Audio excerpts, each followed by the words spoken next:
It's been a heavy day of military action here in the province. Blink, un podcast de BBVA, con Reyes Pariente. Uno de los grandes problemas de Europa es la complejidad del marco institucional y toda esta complicación se traduce en trabas burocráticas. La simplificación en este sentido sería importante. Se habla mucho de las fusiones transfronterizas y es verdad que son importantes como una forma de profundizar la unión bancaria, pero hay otras vías. Europa se encuentra en un momento decisivo. La carrera por la competitividad, la innovación y la autonomía estratégica no solo se juegan en la industria o en la tecnología, sino también en algo menos visible, pero igual de importante: la regulación financiera. En un contexto en el que Bruselas debate cómo reforzar el proyecto europeo y con una digitalización que no se detiene, entender cómo se diseña esa regulación es fundamental para saber hacia dónde va nuestra economía.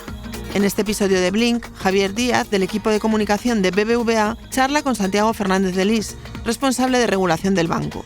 Juntos, analizan algunos de los grandes debates que tiene Europa sobre la mesa. Una unión bancaria que aún no termina de completarse, el papel que puede jugar el euro digital frente a soluciones que ya usamos en el día a día como Bizum, y el impacto que puede tener para Europa un escenario en el que otras regiones están adoptando marcos regulatorios diferentes. Además, repasan el primer aniversario de MiCA y los nuevos retos que plantea la aplicación de Basilea III. Blink. Muchas gracias, Reyes. Santiago, bienvenido. Muchas gracias, encantado de estar aquí. Pues mira, si te parece, Santiago, empezamos con la gran pregunta de fondo. Después de los informes de Draghi y Letta que se publicaron hace ya un par de años, que pedían una simplificación en la regulación europea, ¿crees que Bruselas ha pasado ya de las palabras a los hechos o seguimos atrapados en un exceso de normas y niveles legislativos que terminarán frenando la competitividad en Europa? Bueno, Europa se está moviendo, pero despacio. Se han lanzado 10 los llamados paquetes ómnibus en diversos ámbitos que tienden a simplificar la regulación, con mucho foco en sostenibilidad, en simplificación también del reporting regulatorio para pymes y algo de regulación digital. Muchos de estos ómnibus están en proceso de debate legislativo y algunos han aprobado ya. Y la Comisión ha lanzado en paralelo una consulta sobre cómo se puede mejorar la regulación financiera para impulsar la competitividad de la economía europea. Se espera un informe para antes del final del verano y propuestas legislativas concretas a final de año. Pero ya los tiempos ya dan una idea de que quizás falta un poco de ambición, ¿no? Porque la consulta llega casi 2 años después del informe Letta, 1 año y medio después del informe Draghi. Y bueno, yo creo que en fin, ya los propios plazos, como digo, revelan un poco de falta de ambición. Uno de los grandes problemas de Europa es la complejidad del marco institucional. Hay muchas autoridades nuevas que se han creado, que se superponen en 3 niveles: el nivel de la Unión Europea, de la Eurozona y el nivel nacional, cuyos mandatos se superponen, y toda esta complicación pues se traduce efectivamente en trabas burocráticas. La simplificación en este sentido sería importante, pero bueno, es difícil porque requiere cambios legislativos de cierto calado y tropieza con la resistencia de las autoridades nacionales a ceder poder a Bruselas. Pero ¿realmente hasta qué punto una regulación más ágil y más proporcionada puede ayudar a que la banca europea financie mejor esa transformación económica, ¿no? que el continente parece que necesita, y sobre todo gane competitividad frente a otras regiones? Bueno, el papel de la banca es clave porque Europa es especialmente dependiente de los bancos. Otras economías tienen más financiación a través de mercados, pero en Europa el papel de los bancos es clave. Parte de las reformas quieren impulsar la financiación a través de mercados, pero el grueso, digamos, de la financiación va a seguir yendo a través de bancos. La simplificación yo creo que debe ir más allá del ámbito financiero y debe extenderse a otras áreas, como por ejemplo la regulación de insolvencias, el área fiscal o laboral. Por poner algunos ejemplos concretos, uno de los proyectos más ambiciosos de la Unión de Ahorro e Inversión, que es la que pretende impulsar los mercados de capitales, es una cuenta simplificada para facilitar la inversión minorista en bolsa, pero sin embargo esta idea tropieza con la competencia nacional en temas fiscales, con lo cual los incentivos fiscales van a estar al final en manos de las autoridades nacionales y pueden ser, digamos, desiguales, ¿no?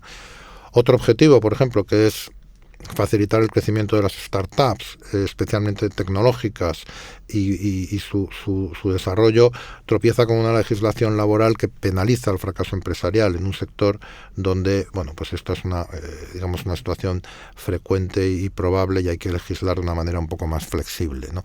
Entonces yo creo que por eso la visión de los cambios regulatorios debe ser holística e ir más allá de la regulación financiera. Se lleva muchísimos años hablando de la unión bancaria, ¿no?, como una asignatura pendiente en Europa. ¿Crees que de verdad tendremos un mercado bancario más integrado en algún momento? ¿Y con él veremos grandes entidades paneuropeas capaces de competir con estos gigantes de Estados Unidos o de China? Pues realmente el problema principal de Europa yo creo que es fragmentación, más que regulación, aunque la regulación no ayuda. O sea, yo creo que hay efectivamente un exceso de regulación, pero la fragmentación es la principal diferencia con Estados Unidos, ¿no? Es necesario completar la unión bancaria, sin duda. El tema del seguro de depósitos común sigue pendiente, pero no debemos limitarnos a los aspectos institucionales. No es solo cuestión de instituciones. Hay que eliminar barreras que todavía existen al teórico mercado único.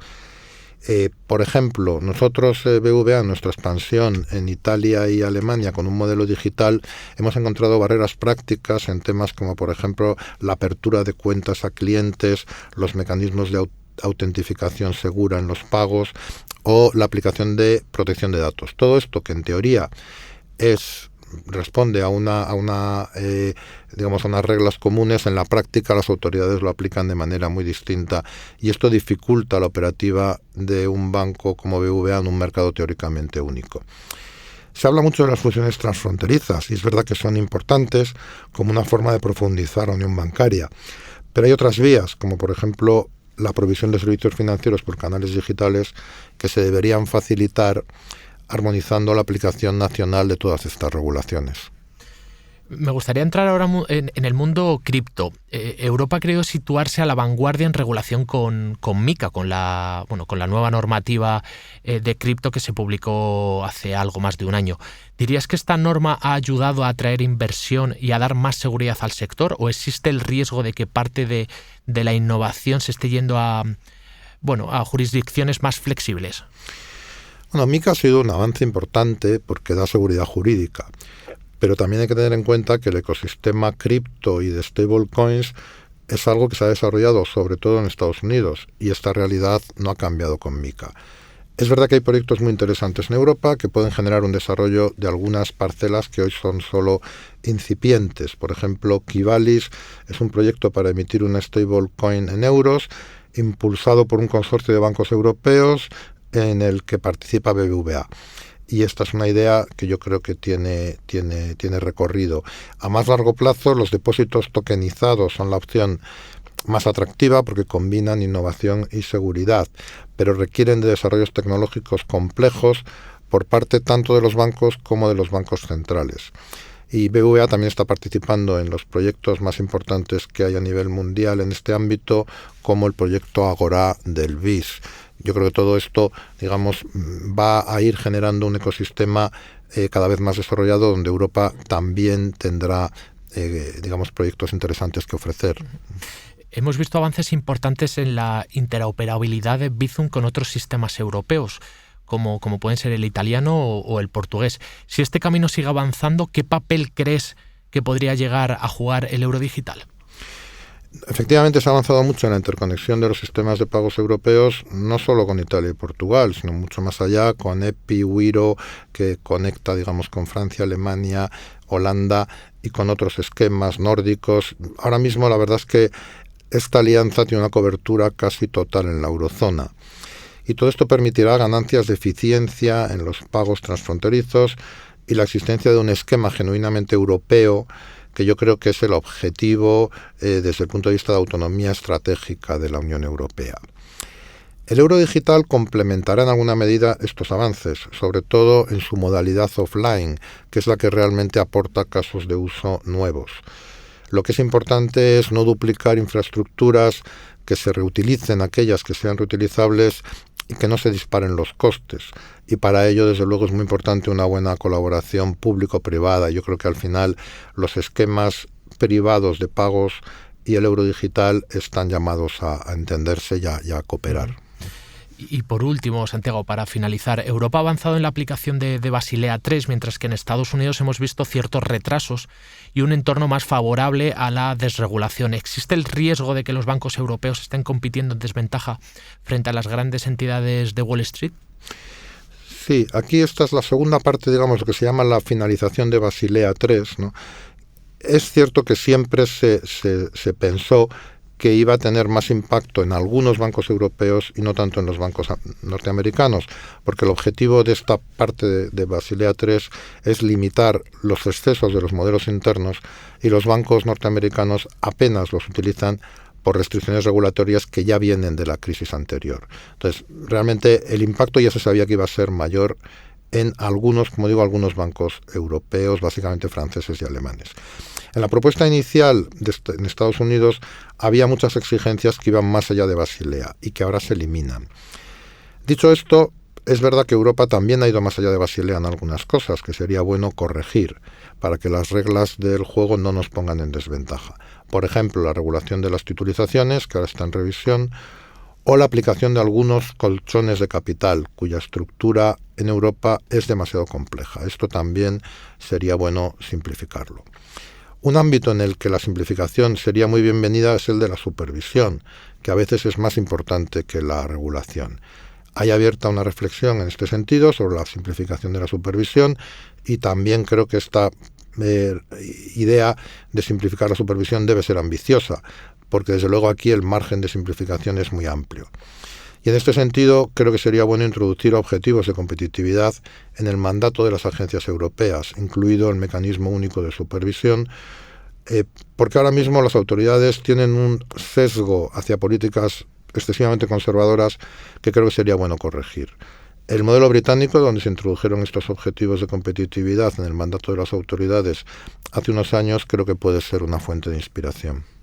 Santiago, muchísimas gracias por acercarte hoy por los estudios y por estar hoy en este episodio de Blink. Muchas gracias. Muchas gracias, Javier. Gracias, Reyes. Sigue a Blink en las principales plataformas de audio y a BBVA en redes sociales.